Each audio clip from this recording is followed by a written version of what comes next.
Turns out Latin America has a thirst for fine wines. See what I did there? We're going to talk Prohibition 92 years after its repeal. And you know, Hollywood gets tax credits, the banks got $245 billion, and California wine growers are told, hey, good luck, and don't forget to compost your unsold grapes. All that and more on this week's episode of This Week Uncorked.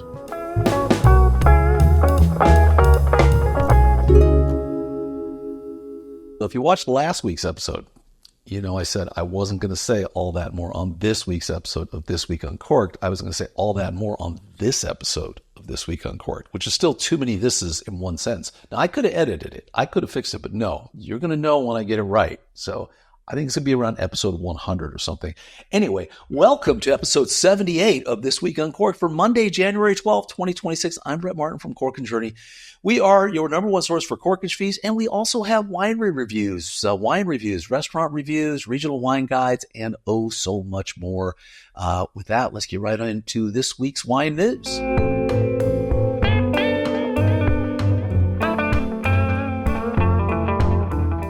So the drinks business has got a really interesting article. Rupert Millar is reporting that fine wine demand is surging across key Latin American markets. It's just a nice little bright shining light in the wine industry where there haven't been all that many. Premium imports from even the United States and parts of Europe have softened, but producers are rapidly expanding to the middle-class, younger, affluent consumers in Latin America. And fruit-forward styles are kind of the main drivers in this, so big reds, and that's kind of what they're into. It's what they're making down there in Chile and Argentina as well in a lot of cases. So anyway, from the article, between 1960 and 2010, in the U.S. alone, what quickly became the world's biggest and most powerful wine market, wine consumption rose from 0.90 gallons per person, or 53 million total table wine gallons, to 2.57 gallons per person, or 707 total wine gallons, according to the Wine Institute. I think that's fascinating, and I want to put that in perspective.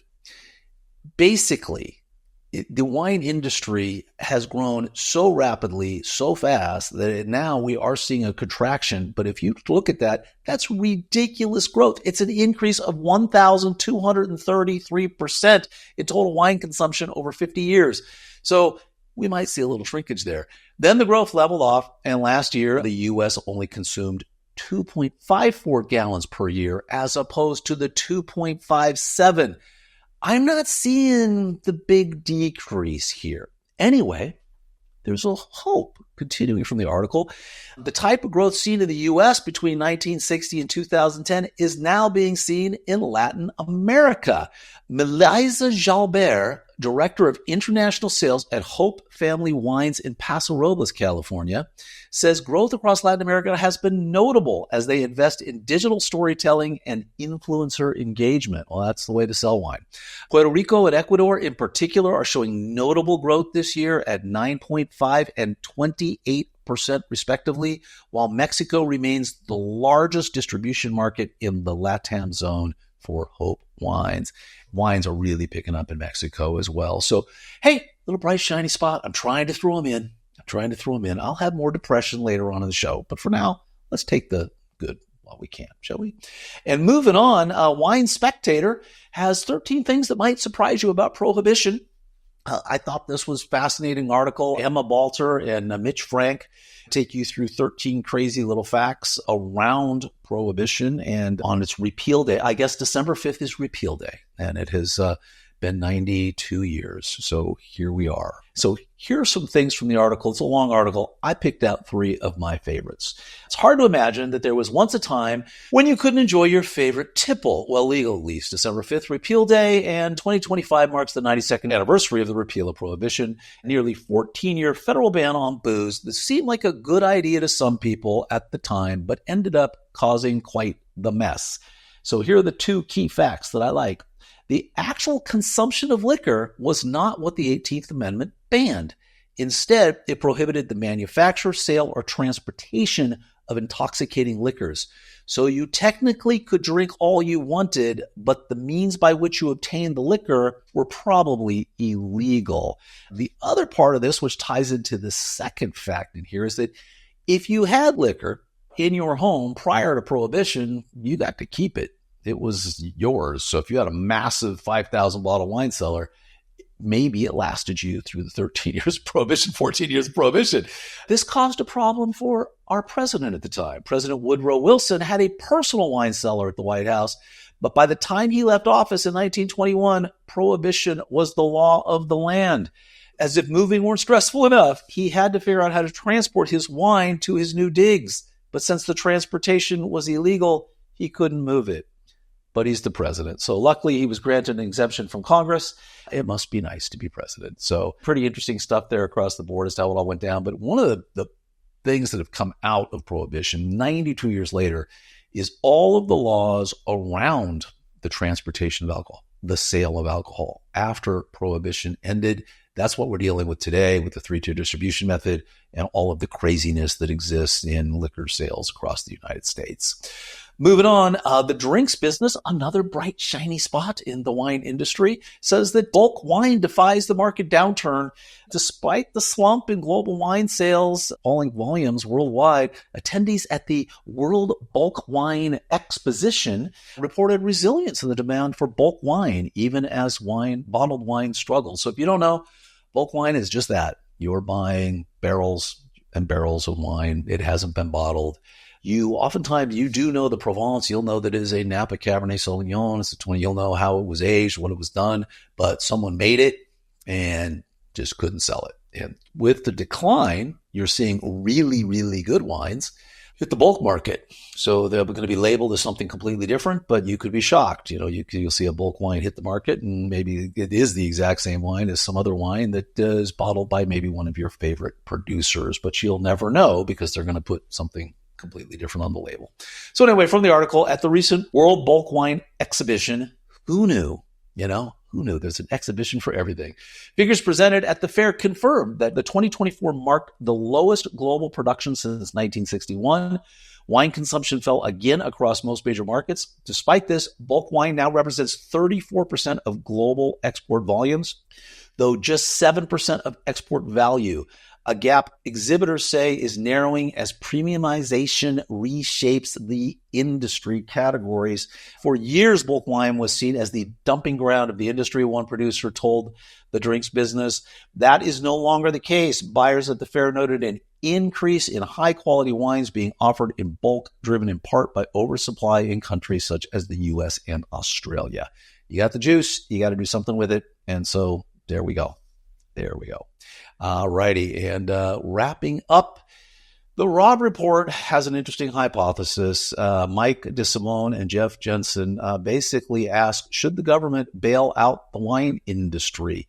Kind of what we talked about earlier with, the government's bailed out a lot of industries, and they like to bail out farmers. And guess what? A lot of people in the wine business, well, anybody who's growing grapes, they're farmers. It's just a really unique business where you're growing the grapes, you're harvesting the grapes, you're not selling the grapes, you're transforming the grapes into a product that you have to sell. Not everybody does that. Some people just grow it and they sell it, which is what we're talking about with bulk wine and other things going on. But interesting as to, should California do something? So, from the article, home to 5,900 grape growers and 6,200 wineries, California is the fourth largest wine producer in the world behind Italy, France, and Spain, and is responsible for more than 80% of the wine made in the United States, employing 422,000 people in the state of California, 1.1 million Americans across the country, and paying $59.9 billion in wages annually through the United States.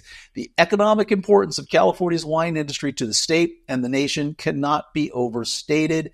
While the U.S. Department of Agriculture has a program that assists grape farmers whose crop is affected by disease, there is no financial support for those who are ripping out their vines for the simple fact that they can no longer make a living selling wine grapes.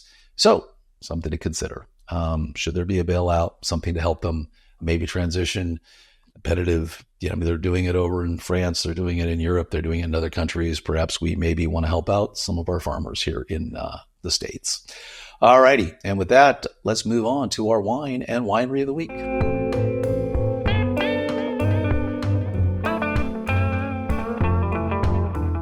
Righty, we're going to go down to Temecula, California, to the Truffle Pig Winery in Temecula. So this was Avansol, and it got bought by a couple of people. Robert Renzoni and someone else basically purchased this, completely have redone it, built a beautiful restaurant on it. They've got a wedding venue, lovely tasting rooms, all sorts of things. I was there because my son was getting married. And anyway, it's just a nice little winery. You know, the wines, we didn't buy any of the wines. The wines are right now, in my opinion. Temecula wines, that's kind of my opinion of most Temecula wines anyway, although I have high hopes for this. I mean, they've only just opened, so that I don't know where the Truffle Pig wine, where they're getting their wine, pulling from some of the other vineyards. But, just up the road, Robert Renzoni, who is one of the owners of Truffle Pig, they are making some decent wines up there. So I do have high hopes that once the winemaker gets in there, they start doing some stuff. They've got some time. Let's really start paying attention to the 2024, 25, 26, 27 vintages, see what they can do there. But man, if you're in Temecula, stop in. Beautiful. I'd eat at the restaurant. Go. They've got a lovely tasting room. They're really doing some nice things there. So from that perspective, worth dropping in at. Tastings are $20 to $40 depending on what you're doing. Hard to go wrong. So there are a lot of wineries all over Temecula. You got a lot to choose from, but this one's got some really nice views. And, they're also serving wines from some of the other wineries, too, that are associated with the Truffle Pig Winery in Temecula. And do check out the restaurant. It's worth doing it. And with that, let's move on to our wine of the week, which is going to be the 2021 Saxum G2 Vineyard. $150 a bottle. We only gave it 90 points. Not impressed. I've got two other Saxums. I found three Saxums at one store. So I have the Heart and Stone 2021 Vineyard, which is supposed to be great. We'll see how that one goes down. And then I have the James Berry Vineyard 2022. We'll see how this one goes. But this one, look, it's cold wine. I felt like I had a Gaia a few years ago that I thought, well, great, not worth it. This was the same thing with this. Good wine, nothing mind-blowing. I don't know. Maybe it wasn't stored properly. Who knows? But anyway, I have high hopes for these two bottles, and I'm not going to open them right away. I'm going to let them go probably a few years before I do. But, I'd love to know. I was fortunate enough to attend a dinner where all of the pairings across the entire dinner were Saxum wines. And they were outstanding across the board. So I think I just had a bad experience with this one bottle, but it wasn't bad. It's just 90 points, good wine, not for the price. Anyway, with that, let's move on to our restaurant of the week.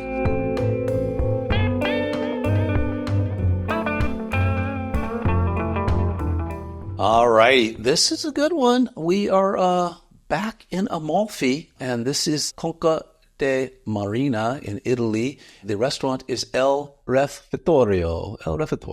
Anyway, it is in the monastery there. So there is a Monasterio Santa Rosa, which is a hotel. It's an old 17th century monastery that's been converted to a hotel. It has a spa. It has this lovely restaurant. It has a bar. It's beautiful. We spent fortunate enough to spend some serious time there. And they've got a Michelin star restaurant to boot, so you cannot go wrong. You walk through these pictures, the food is good. The views are ridiculous, as everything in the whole Amalfi Coast there. Conca de Marina kind of sits between Positano and Amalfi, so right in that whole coast area. But you can't go wrong. It's just the views alone. Little expensive, but not too pricey, but well worth it. They got their Michelin star 2024. I think they probably got it this year as well. So if you're over there, check that out. And then the restaurant we reviewed last week, check that out as well. Name escapes me. Anyway, that's going to wrap up this edition of This Week Uncorked. As always, thank you so much for stopping by. We would love it if you would subscribe to us on YouTube, subscribe on your favorite podcast app, follow us on your favorite social media app. Until next week, everybody, hey, please check out the recent interview we did with Ian Cobble down below, and see you then. Cheers.